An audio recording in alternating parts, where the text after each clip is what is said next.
าสังเกตได้ง่ายคนเปิ้นห่มหนังเปิดจะไปพอหนังเปิ้นห่มละครไปพอละครคนห่มมวยก็จะไปพอมวยคนกินเหล้าก็จะไปซ่อหาขี้เหล้านี่มันจะไปซ่อหากันเราคนกินยาไปซ่อหาคนกินยาเพราะฉะนั้นคนหุ่มบุญก็ไปหาคนหุ่มบุญเหมือนกันนั่นแหละไปที่ไหนไปวัดนั่นวัดนี่มากาไปกินไปทานวัดนั่นวัดนี่มารู้สึกว่าอุ่นใจไปอู้กันละเรื่องบุญเนี่ยญาติโยมท่านทั้งหลายเพราะฉะนั้นนี่มันจะมีเป็นอย่างเป็นอย่างเป็นอย่างเป็นอย่างไปนะแล้วแต่จิตแต่ใจแล้วแต่กรรมแล้วแต่บุญของไปของมันกรรมว่าจะถึงเวลาไหนบางทีนี่อย่างเราไปจักจวนเปิ้นเนี่ยไปกินไปทานบ่ไปห้องม่วมบุญนั่นนี่บ่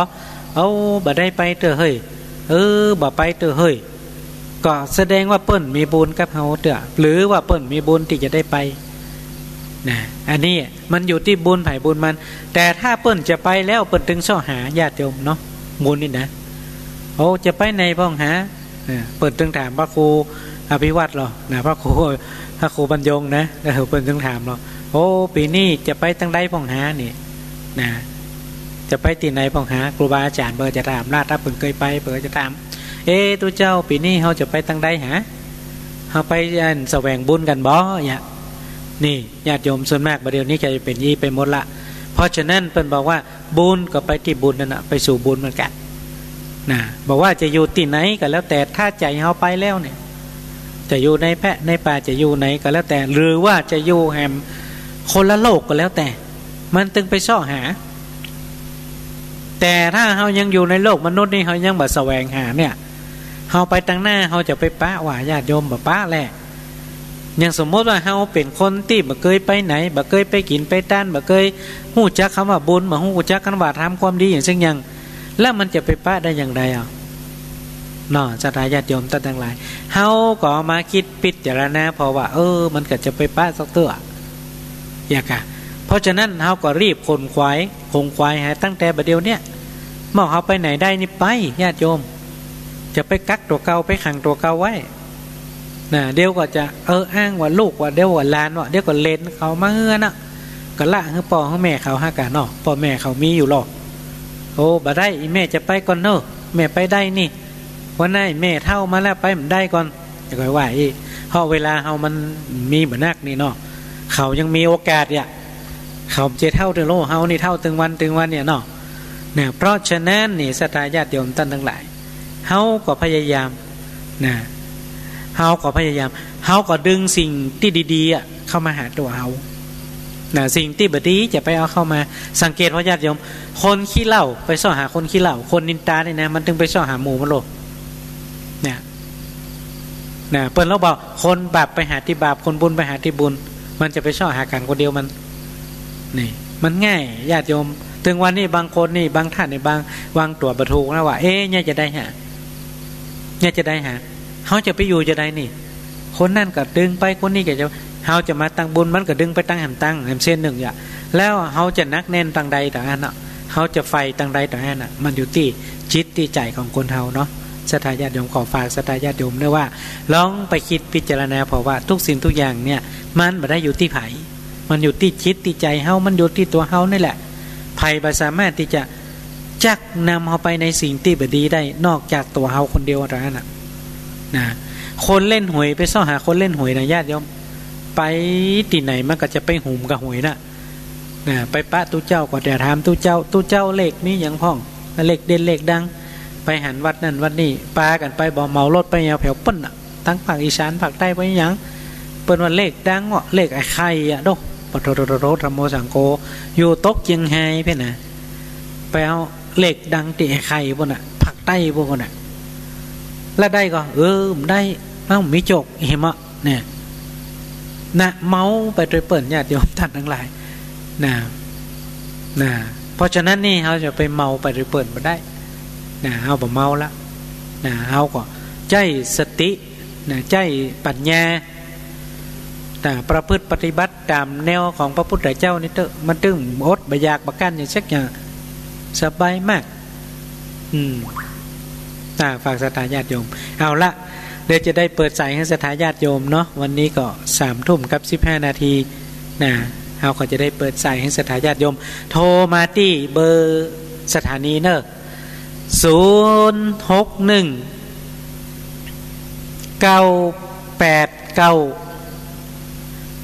8919ชิปตัวพอดีนะมันจะซ้ำกันท่านไปตัวหนึ่งคือ061 989 8919เนอะญาติโยมอันนี้เบอร์สถานีวัดปังไข่นะบอกว่าจะโทรติดก่อนนะเดี๋ยวขอพอโทรศัพท์ก่อนเบอร์นี้สายแรกเจริญปอนไปช้าครูบาหมายฟังอยู่เลยเอาแม่เรือนบ้านสันตอเนาะชัดเจนดีเนาะแม่เนาะจะโมตนาสาธุเนอะฝนตกก็ว่าบัดตกแม่ประเด็นนี้บัดตกละเนาะให้กำตกเหมือนกันนะเจ้าโมตนาสาธุเนอะเจ้าแม่สมัครใจเนอะสาธุเจ้าแต่ไว้เจ้าอันนี้จากวังเหนือสายต่อไปเจริญปอนเจ้าครูบาจากทางได้โยมแม่ลาบุตรพันบ้านแม่ห่างเหนือเนาะวันนั้นฝากซองมูจำได้2 ซองเนี่ยเจ้าแล้วก็อันนั้นมาได้อ่านแต่แม่มีแหมอันเนาะเดี๋ยวเอาไว้บรรพัดนาเนอะอันนั้นยุ่งแม่เอากระเบื้องเจ้ามีนี่ละเนาะเดี๋ยวจดไว้หมดละเนาะโมตนาสัตว์เจ้าสัตว์ตุสายต่อไปแต่กิเมล่าบุตรผันเจริญปอนวันนี้จากไผ่เงาเนาะหนองผ้าขาวเจ้าโอ้เสียงเงี้ยครับโยมแม่แก้วอันนี้หนองผ้าขาวโยมแม่โยมแม่ใส่ปวดมาได้ยินเมินแล้วเนาะแม่เนาะโตเป็นจะได้สบายดีเนาะแม่เนาะสบายดีเจ้าดีละแม่สบายดีเจ้าแม่โมตนาสาธุโยมแม่ใส่ฝนเนอะหันตัวแล้วหันเสียงแล้วก็แค่หันนี่กันนะเสียงง่วนเนอะนากะเนาะมาได้ยินเมินแล้วนี่แต่เจ้าดีแล้วเนาะแม่เนาะเจ้าให้กำลังใจเด้อโมตนาสาธุโยมแม่ใส่ฝนใส่รุดเดี๋ยวก่อนเด้อโทรเข้ามาที่061 989 8919เนอะสตาญาติโยมเจริญปอนจากตังได้โยมแม่จากตังได้จากที่ไหนแม่จากที่ไหนบ้านวังเจริญเนาะพ่อบ่ได้ยินจำเสียงบ่ได้เนาะโมตนาสาธุนะแม่เนอ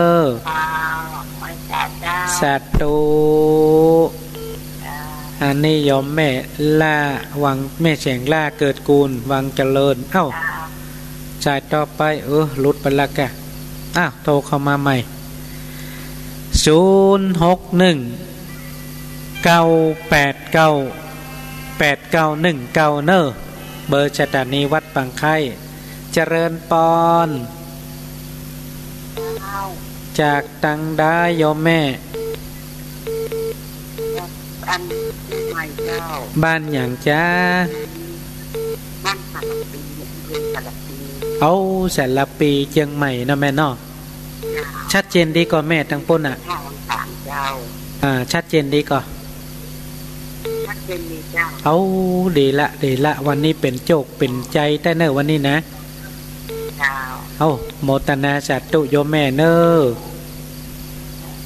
สาธุสายต่อไปเจริญปอนแต่กินละปีจากตังได้โยมแม่จากจันนวลอำเภอฝางเจ้าบัดได้ยินเสียงเมอละแม่จันนวลสบายดีเนาะสบายดีเจ้าชัดเจนได้ก็แม่นอดฟังทางฝางฟังชัดเจนดีเจ้าสถานีวัดสบายอุดมมาเจ้าดีละสุดยอดเนาะแม่เนาะดีโมตนาสาธุเนอสาธุ โอ้วันนี้เปิดใจให้ศรัทธาเจ้าหน่อย จะได้โอ้ญาติโยมเนาะเจริญปอนจ้าเจ้าโยมแม่สีจันกันทปันบ้านห้วยส้มแม่นก็เสียงหลักเด้อหลักเลยฮะเสียงใครรับไปรู้วะหนาวพังไม่โยดีละโมตนาชาตุนะแมนเนอร์ชาตุนี่เข้าไหลสายนะวันนี้ดีใจเนาะญาติโยมมันเมินปากันเตื้อสายต่อไปเจริญปอนไว้สาเจ้าจากตังได้โยมแม่อยู่พะเยาเจ้าบ้านหยังบ้านเขากำอำเภอจุนเจ้าไก่เนอะวันนี้ตังพะเยาเนาะแม่เนาะเจ้าชัดเจนดีเนาะแม่เนาะชัดเจนดีเจ้าดีละฮะฟังทำม่วนเจ้าฟังทำม่วนก็ฟังไปนะแม่เนอะเจ้านี่คือกำลังใจนะเจ้าโมตนาสาธุนะแม่เนอะสาธุอันนี้จากพะเยาห้วยเข้ากำเคยไปอยู่เจริญปอนไว้สาเจ้าจากตังได้โยมแม่อยู่หนองล่องละปูนเจ้าหนองล่องละปูนบ้านหนองล่องเลยกะเวียงหนองล่องนะกะแม่เจ้าเข้าใจดีเจ้าชัดเจนโยมแม่ชื่อหยังแม่สีทอนเจ้าแม่สีทอนบ้านเวียงหนองล่องเนาะเจ้าดีละฝนตกก็แม่ทั้งปุ่นประเดี๋ยวก็มีแล้วเจ้าอันตะคืนตกเจ้าตะคืนตกทั่วไปนะวันนี้มีแหม5ปิดท้ายวันนี้นะแม่ตอนเนี่ยตะคืนนะเจ้าฝ้าห้องแล้วเนี่ยกระลึ่งเจ้าห้องเจ้าโมตันใจนะเจ้าโมตนาสาธุเนอเจ้าสาธุอันนี้จากเวียงหนองล่องสายต่อไปเจริญปอนจากตังได้ยมแม่ฮะแม่บอกคำบ้านเวียงหนองล่องเนาะละปูนลองลองอู้ยองเขาละฮะเจ้าแม่โมตนาสาธุเนอสาธุอันนี้จากเวียงหนองล่องนะชายรุดไปละเข้าสายต่อไปเจริญปอนจากตังได้โยมแม่จากตังได้แม่จากตังได้ไหนก็วังมุนตังใดนี่วังมุนนี่วันนี้เวียงหนองล่องมาหลายฉายเนอะเนาะชัดเจนนี่นะแม่เนาะดีละโมตนาบุญนักเนอะสาธุส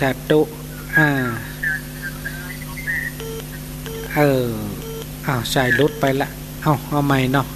สายช่อนกันนักโทรเข้ามาที่061-989-8919เนอะญาติโยมเบอร์สถานีวัดปางไข่เจริญปอนป่อบุญธรรมวันนี้มาฉายในวันนี้นะจิ๊กจะหมดครั้งแรกแล้วครั้งแรกแล้วก็บัดได้แต่วันนี้ฉายจิ๊กละจื่อนี่น้อยเนาะมีเวลาอยู่ได้เนาะเอาเลยป่อแม่เลือกแก้วตาฟันนี่เอากระเบื้อง5 แผ่นเนอะโมตนาบุญแม่อำพรใจนาแห่ง5 แผ่นโมตนาบุญแม่คำอายคำพูแห่ง5 แผ่นโมตนาบุญเนอะแม่จันไม่ชมพูแห่ง5 แผ่นโมตนาบุญแล้วแม่จันไม่ชมพูนี่กะน้ำกะไฟแถม100อนุโมทนาบุญแล้วแม่แสงลาจุ่มใจกระเบื้องแถม5 แผ่นอนุโมทนาบุญป่อจริงครับโมทนาบุญทุกท่านจะตุด้วยเนาะ ครับอ้าวสายป่อบุญธรรมโน่นี่นะครับสาธุอันนี้ก็อ้าวต่างบ้านปงหนองอ้าวเจริญปอนแอบไปจากเจ้าตะปูบ้าอ้าวอันนี้จากห้วยโจจอมตองเชียงใหม่เจ้าชัดเจนดีกว่าแม่เจ้าแจ้งชัดเจนดีภาคคนไหนเจ้าอ๋อสาธุตัวยังเปิดวิทยุฟังน่ะชัดลองเปิดพอกะดังเนอะวันนี้เปิดลิงก์ไปหมดนะวันนี้ท่านพระครูอภิวัตรวัฒนาวิกรมเป็นว่าลิงก์ไป14สถานีกันโลกโมทนาบุญนะแม่เนอสาธุอันนี้จากจอมตองเอาสายต่อไปเจริญปอนเอาจากตังได้บ้านฝางตำบลคือเรียนอำเภอดอกคำไต้นะเจ้าอำเภอดอกคำไต้ไผ่เย้าเนาะเจ้าเอาเป็ดจะได้พ่องโยไผ่เย้าแม่ฝนตกก็เจ้าสันหันมากนะทีนี้เข้าใจดีเนาะเจ้าฟังจุนี่นะเจ้าเอาดีละกะดีละครูบาอาจารย์เปิดเอามาฟังจูบ้านจูจองนะแม่เนาะเจ้าขอบคุณเก็บหนักนะเจ้าดีละโมตนาเนอกำลังโอ้กับน้องใจนะเจ้าสาธุอันนี้จากพะเยาเนาะโยมแม่เปิ่นก็สาธุเข้าสายต่อไปเจริญปอน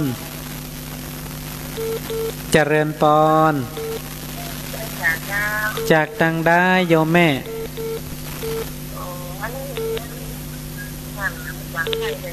แม่ละแม่อันนี้จากที่ไหน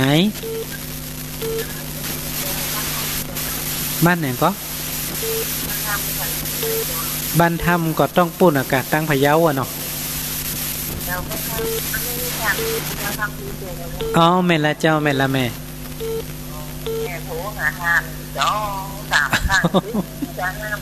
ดีละน้องแม่น้องติดละทำประเด็นนี้นะ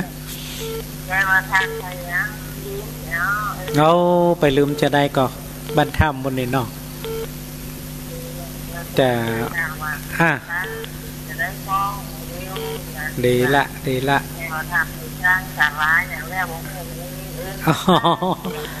ครับบัดเดี๋ยวนี้วัดปางไข่กำลังสร้างกุฏิหลวงอยู่แม่องค์หลวง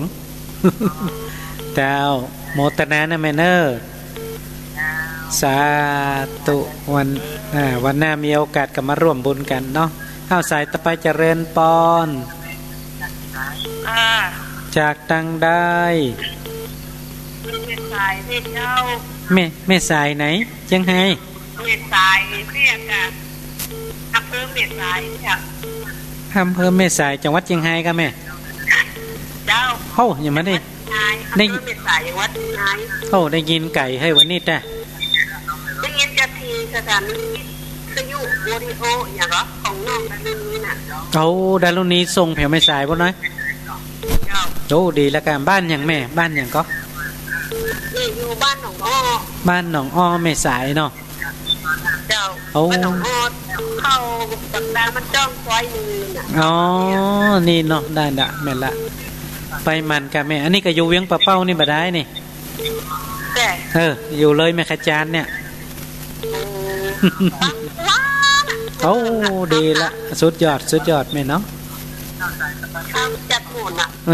ทำซื้อน่ะดีกะฟังไปนะแม่เนาะเป็น 5-6 เดือนเนี่ยมันแบบนี้อ่ะ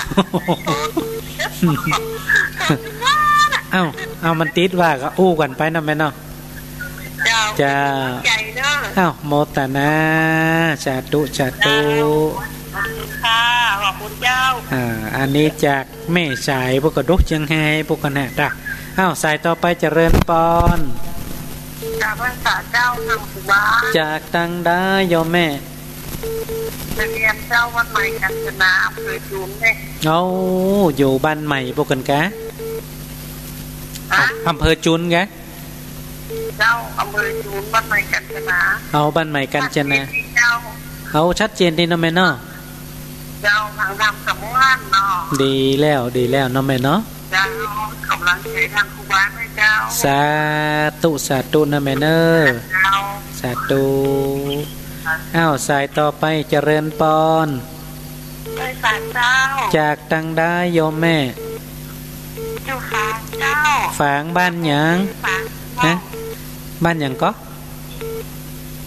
อยู่บ้านฝางบงเวียงฝางเจ้าเอาเวียงฝางเชียงใหม่เนาะแม่เนาะเจ้าโต้ข้ามดอยมาเพ่จัดไก่เนอะใกล้ๆวัดพระบาทอุดมได้ค่ะอ๋อวันนั้นเขาตีแล้วก็ไปโยมแม่วัดพระบาทอุดมที่เขาไปตาลเตียนนะยินดาดอยู่ค่ะอ๋อหันอยู่ไรเจ้าเตียนมารูนนี่นะเขาไปยังอย่างก็งานธรรมสัญจรน่ะธรรมสัญจรแต่กระจำแม่นละแม่นละเจ้าก็ยังหันตักแล้วว่ะไปหันคนมันหลายเจ้าคนมันหลายด่ะอันนี้ป้าไหนก็ตักกันห้องเนอญาติโยมเจ้าโมตนาเนี่ยแม่เนอได้เจอตุ้มยองนะท่านพระครูอภิวัตอยู่เจ้าอ๋อป้ากันมดเนาะวันนั้นเนาะเจ้าดีแล้วกันเนาะแม่เนาะอ้าวสาธุอ้าวสายต่อไปเจริญปอนจากตังได้เอาแม่ใจไผ่เย้าให้หมอเอาเป็นจะได้ชัดเจนก็แม่อันชื่อว่าได้ก็แม่ใจนี่อีกอะชัดเจนหน่อยบ้านสันกวาวสันขวางไงกะมันตึกมาชื่อก็สันขวางนี่เนาะเจ้าชัดเจนนี่เนาะแม่เนาะดีโมตนาสาธุด้วยนะแม่เนอสาเจ้าสาธุอันนี้จากสันขวางพะเยาแม่ใจสายต่อไปเจริญปอนกาไว้สาเจ้าจากตังได้โยมแม่จากตังได้ฮะเมืองคำเจ้าเมืองพานเจ้าเมืองพานไปม่วงคำเนาะเจ้าเมืองคำเจ้าเมืองพานชัดเจนดีก็แม่ชัดเจนดีเจ้าสุดยอดสบายอกสบายใจเหมือนกันท่านว่านั่นเนาะไก่ว่าจ่าใจเนาะสบายเนาะไก่ว่าจ่าใจแล้วนะ3อย่างแล้วแม่เนาะศีล5นี่มาอ่านละไก่ว่าจ่าใจ3อย่างนี่จบแล้วเนาะดีแล้วกันได้3อย่างนี้ดีที่สุดแล้วอย่างท่านว่านั่นเนาะแม่นละแม่ฟังมาเลยเจ้าดีละเนาะแม่เนาะเจ้าสาธุนะแม่เนอเจ้าทำให้จ่าเจ้าต่อยอดบุญไปสายต่อไปเจริญปอนไหว้จ่าเจ้าจากตังดอยหล่อเจ้าเด็กหญิงอ้วนเนี่ยก้าเจ้าแม่ละเจ้าวันนี้โทรติดอยู่เฮ้ยด่ามาได้ป้ากันเมินแล้วเนาะเจ้ามาได้ป้ากันเมินแล้วแหนวเมินนักแกฮะแล้วเป็นว่าเบอร์นี้เป็นเบอร์สถานีเนาะไม่ใช่เบอร์ของตู้เนาะปัจจัยแม่นี่เป็นเบอร์สถานีอ่ะเจ้ากันจ้าทูเดี๋ยวจะบอกเบอร์ส่วนตัวไว้ให้เนอะตอนท้ายก่อนเนาะเจ้าดีละจูตันสบายดีนะแม่เนาะดีแล้วเดี๋ยววันหน้าก็ไปป้ากันเนาะโมกันนะกะเปิดตึ้งมือป้าก้าไปที่ไหนปากตังเจริญวันนั้นมาว่ะปากตังเจริญไม่ได้ไปแม่วันนั้นติดงานเจ้านั่นแหละ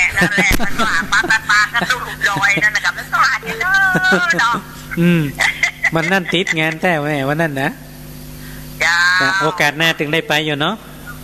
เจ้าไม่สาเด้อสาธุเจ้าอันนี้โยมแม่อ้วนบ้านดอยหล่อปุ่นนะจ้างเล่นเปิ่นเด็กหญิงอ้วนเนี่ยกะเจริญปอนเจ้าแต่ไม่สาเจ้าหนักมาหาเจ้าจากตังได้โยมแม่ อันนี้จะยมปันมีสางให้เจ้าอ๋อฝางยมปานีเนาะเจ้าโอ้ชัดเจนดีเนาะแม่เนาะเจ้าชัดเจนที่เจ้าที่อยากมีคำเทศมาบรรยายมานี่นะมันเหมือนนั้นมันได้กูจำมาเจ้าน่ะกะเนาะเข้าใจง่ายแต่แม่แต่เจ้าดีละกะยันคนหนึ่งไปหนึ่งยันคนหนึ่งไปหนึ่งนี่นะมันเหมือนมันไปถึงเวลาเปิดแม่นั่นนะถ้าถึงเวลาปันละเปิดตึงถามหาโลกเนาะเขาจะไปไหนนี่นะไปไหนจะถ้าเจ้าจะไปหั่นไปนี่นะโอ้วันหน้าจวนเด้อนะนี่หรออันนี้เปิดห้องว่าบุญเติงกันละถ้าบุญมาเติงกันนี่นะไปจักเขาเตอร์มาเติงไปนั่นเนาะมาเติงบ้าเนาะโมตนาเจ้าโมตนาสาธุเนอเจ้าไว้เจ้าสาธุใส่ต่อไปเจริญปอนเจ้าออกมาเจ้าจะป้นหล่ำป้นงงก็เปิดมาดิน่าแกฟังอยู่ฟังแต่ก็ซ้ำดีละเป็นคนที่เสียละฟังไปนอนแม่นอโมน่าแกวันนี้ป้าคนหลายม่วนหน่อยวันนี้นะโมตนาชาตูเนอเจ้าเป็นกำลังใจท่านเนอสาธุอันนี้โยมแม่จันคำศรีวิชัยวงศ์สายต่อไปเจริญปอนกราบไหว้เจ้าจากตังได้โยมแม่มาจากบ้านไม่สวยอำเภอไม่สวยเจ้าบ้านยังหาไม่สวยดิบ้านหัวฝ่ายไม่เจริญเจ้าบ้านหัวฝ่ายไม่เจริญเนาะบ้านใหม่เจริญบ้านหัวฝ่ายไม่เจริญเจ้าตีอยู่ตีไปกลางตรงมั้งกันแม่ตีบ้านตั้งอยู่กลางตรงมั้งไรไม่ใช่มันอยู่ที่บ้านใหม่เจริญหัวฝ่ายอันไม่สวยอำเภอไม่สวยมันไม่ใช่เว้งหัวเป้าหรออำเภอตำบลประแดดอำเภอไม่สวยเจ้าหัวฝ่ายชัดเจนขนาดชัดเจนดีแต่แม่แต่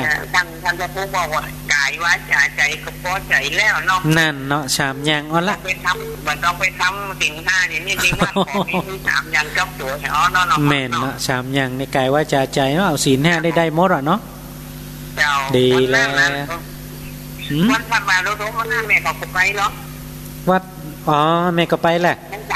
เจ้าต่างแม่เขารถตู้ไปกันแล้วก็ไปก่อนท่านเขาไปมาลุ้นเนาะแม่ละไปมาลุ้นวันนั้นก็ลาดธนาการลาดตีอันไม่สวยบ้านห้วยส้มเนี่ยแม่ไปแล้วกันแม่เขาไปอยู่แม่เขาอยู่บ้าน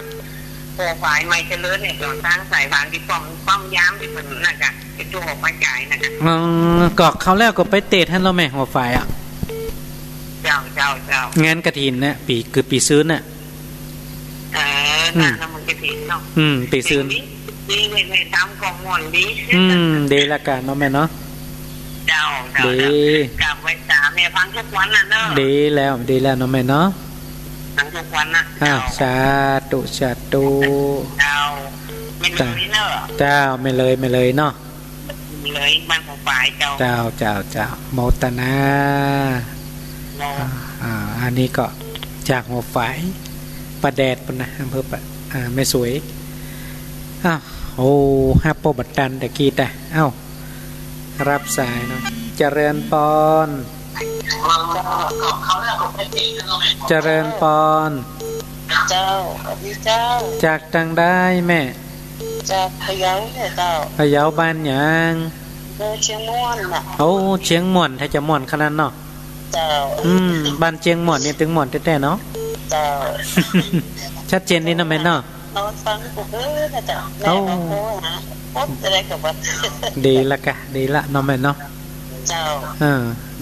ได้จากันเนาะสอนเนาะดีละเนาะโมตนาสาธุนะแม่เนอร์นอนที่แม่พ่อตายก็นอนที่แม่ดีละนั่นเนาะฮักแม่เนาะแม่เนาะอยู่ตัวแม่โมตนาบุญจัดนักนะแม่เนอร์สาธุอันนี้จากปุ่นก่อนนี่ยังก็พะเยาเนาะจากพะเยานะ บ้านเชียงม่วนอ้าวโทรเข้ามาที่061 989 8919เนอเข้ามาตะกี้ลุดไปละอ้าวเจริญปอนจากดังได้โยมแม่จากอำเภอเจ้าอำเภออย่างก็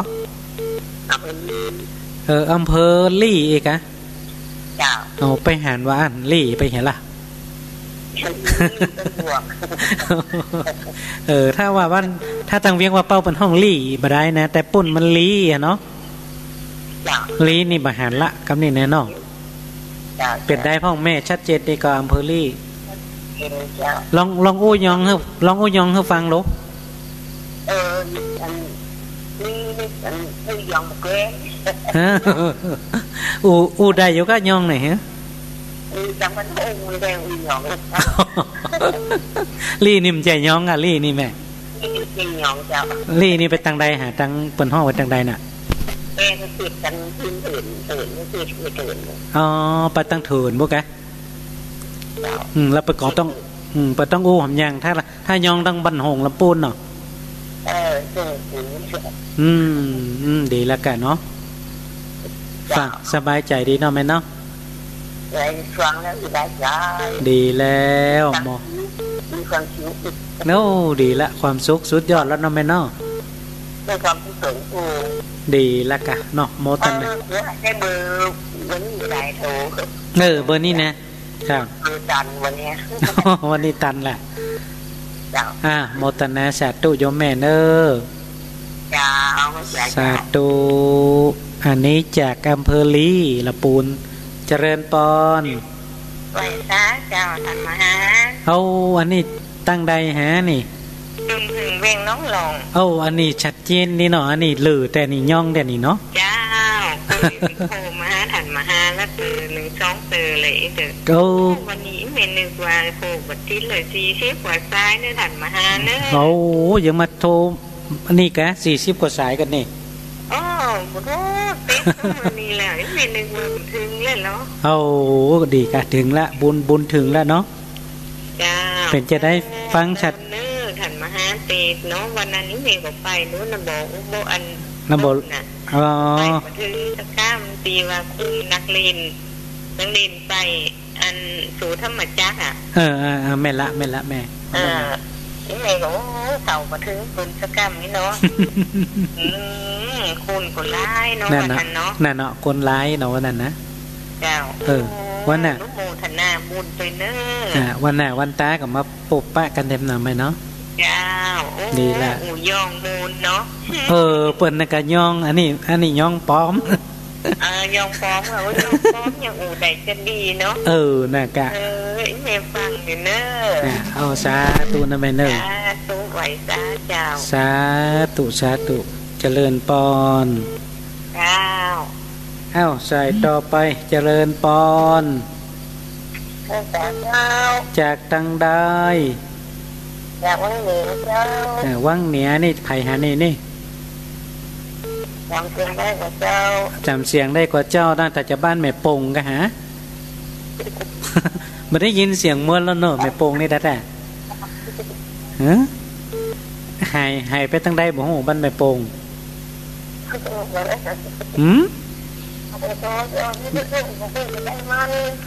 อาจจะได้วิทยุลูกก็ว่าได้แม่ง่อมเนอถ้าไม่ได้ฟังวิทยุนี่นะง่อมเนอ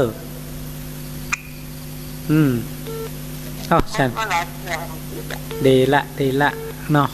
อยู่ที่สบายนะแม่เนาะดีกะมาได้ไปเมืองแล้วตั้งไม่โป่งนะวันหน้าก่อนวันหน้าได้ไก่ไปทั้งปุ่นจะไปแวะเนอะสาธุใส่ใส่รุดว่าเจริญปอนโยมแม่ไรวันนี้ใส่นักแต่โอ้ครูบามาตั้งเหนือกับแม่อายากับ3กับเนอะได้แม่เนาะมาอะไรกับโทรมาหาแม่กับเนอะได้เนาะไปลืมเนอะเจ้าถ้าลืมเหรอ ว่าลืมลืมบ่ฮือลืมเนาะลืมมาด้วย3 กำได้เนาะแม่เนาะมัน5แล้วนะได้กะเดี๋ยวจะเอาไปฮือเนาะเจ้ากำลังใจเด้อโมตนาสาธุเจ้าไม่สาเจ้านิยมแม่นไรปรับติจะเอาสายต่อไปเจริญปอนเจ้าวันเจ้าเอาจากตังได้แม่จังหวัดน่านเจ้าโอ้วันนี้อยู่น่านปุ๊กกะเจ้าน่านฟังเยอะจนแม่กดหลายสายแล้วมันก็กำลังเยอะแม่มีบุญแล้วเจ้าอยู่บ้านหยังอยู่บ้านหยังแม่บ้านหยังอยู่บ้านของน้อยอำเภอเมืองจังหวัดน่านเจ้าเอาไก่อะละเนอแม่นอตั้งแน่นบนนะเจ้าเคยไปอยู่ไป2-3 เตือนละ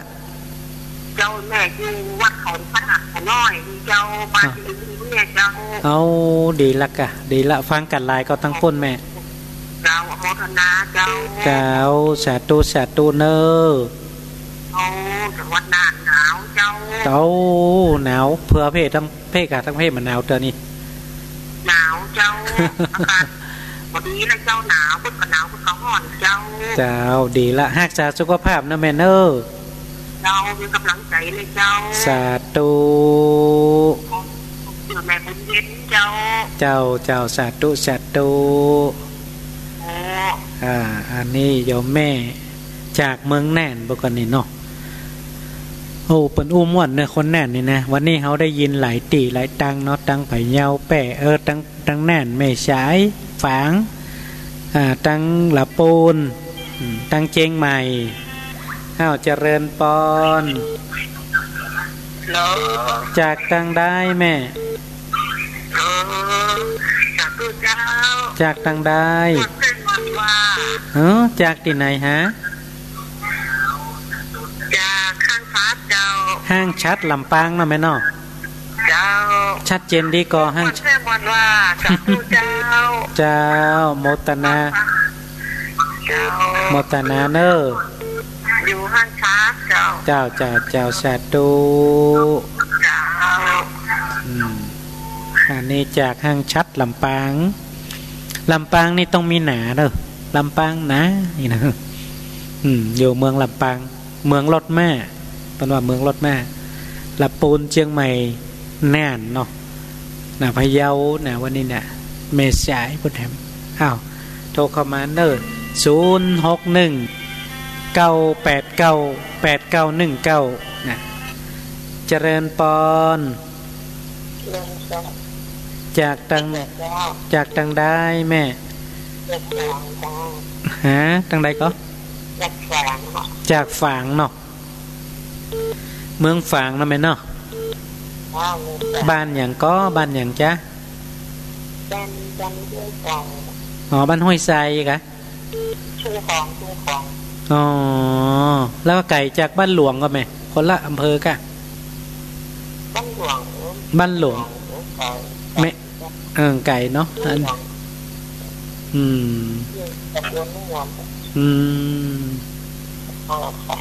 ดีละฟังไปนะแม่เนาะ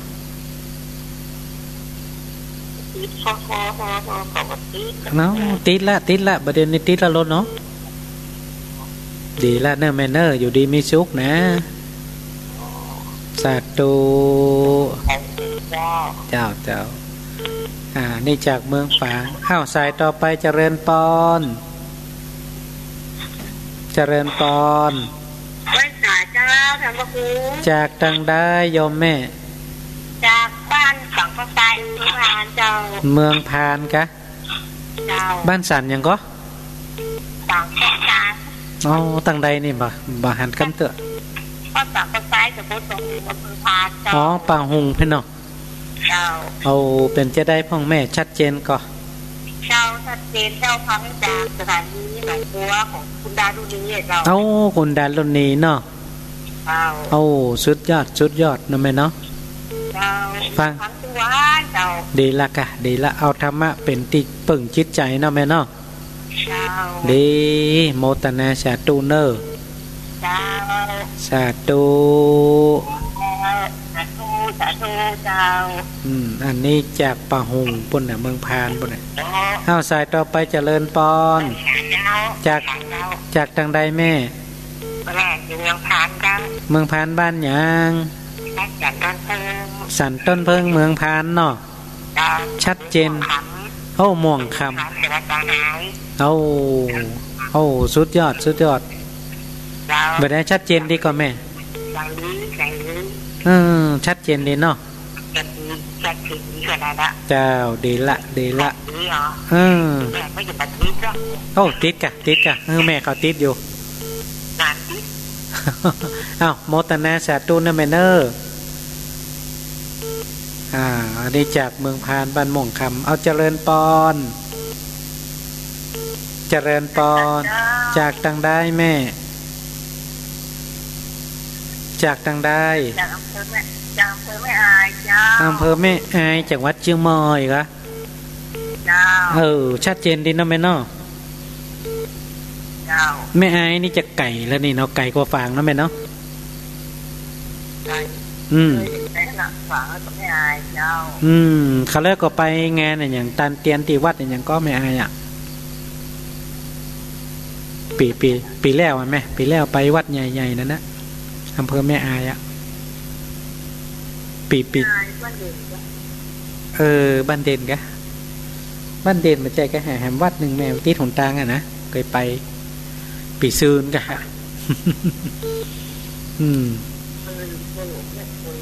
น่ากะเนาะเจ้าฟังกันนักก็แม่ทั้งบ้านเฮาฟังกันหลายก็ฟังกันหลายไม่ฟังมันต้องไม่โตแบบยากโตแบบแต่ดีละ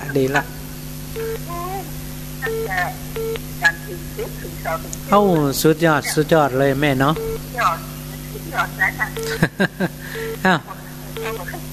แต่ก้อยฝึกก้อยแฮดไปเนาะแม่เนาะโมตนาสาธุเนอสาธุ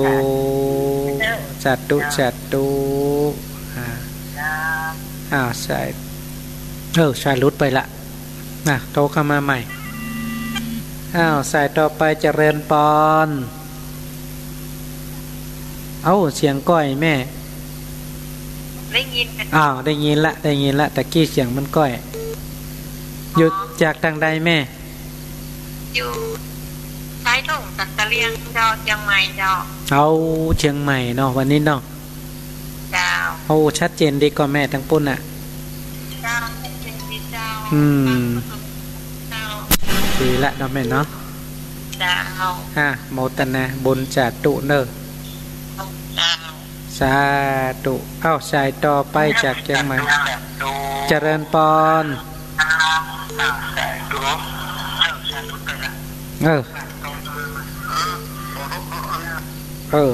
อันยังเป็นอันยังบ่ฮู้นี่อดเอานี่เนาะเจริญปอนไว้สาครับจากทางใดป่ออำเภอพานครับบ้านอย่างนี้บ้านเจริญเมียงอำเภอพานครับชัดเจนดีกว่าชัดเจนครับชัดเจนนี่ครับดีละวันนี้กำลังได้ยินเสียงพ่อใจคนเดียวอยู่เนี่ยข้าวของหมอโทรมาสวรรค์โทรหมดจัดมันหมดกระติดครับมันโทรเนาะปอเนาะมันจะติดนะครับผมดีแล้วปอชื่อหยังปอประพันธ์พรประเสริฐครับปอประพันธ์พรประเสริฐเนาะครับผมดีแล้วสุดยอดเลยปอเนาะครับเป็นกำลังใจให้หลวงปู่เด้อโมตนาสาธุโยมปอเนอสาธุอันนี้จากเมืองพานสายต่อไปเจริญปอนมาล่ามาขวายเนาะรับละก้าโยมแม่บ้านเราอ้อยนี่วะนี่ดีละกะสุดซ้อยไปซ้อยโมตนาสาธุโยมแม่มันจะมาตอนนี้ตกแม่ประเดี๋ยวนี้บัดตกเจ้าโมตนาสาธุเนอ สาธุอันนี้โยมแม่แก้วบันไรอ้อยเราอ้อยนะเอาเจริญปอนจากต่างได้จากพะเยาครับบ้านยังป่อพะเยาอำเภอจุนเนาะเอาฟังชัดเจนดีกว่าป่อทั้งปุ่นอ่ะได้ยินจัดที่ฟังไปเนอะปอนเนอร์ดีละกะเอาธรรมะเป็นที่เปิ่งจิตใจเนาะดีละบักแกบักงอมบักเงาละนี่น้องสบายเจ้าดีละโอ้โหสุดยอดเนาะปอนเนาะอ้าวโมตนาเนอะปอนเนอร์สาธุอันนี้จากอำเภอจุนเอาละจะได้ปิดใจก่อนเนอะศรัทธาญาติโยมหมดเวลาแล้วนะเราจะได้ล่ำลากับคณะศรัทธาญาติโยมไว้เพียงเท่านี้ต้องขอบคุณอนุโมทนาบุญเนอะกับเจ้าของสถานีทุกสถานีเนาะวันนี้14สถานีกันนะปลายแฮม5สถานีนะ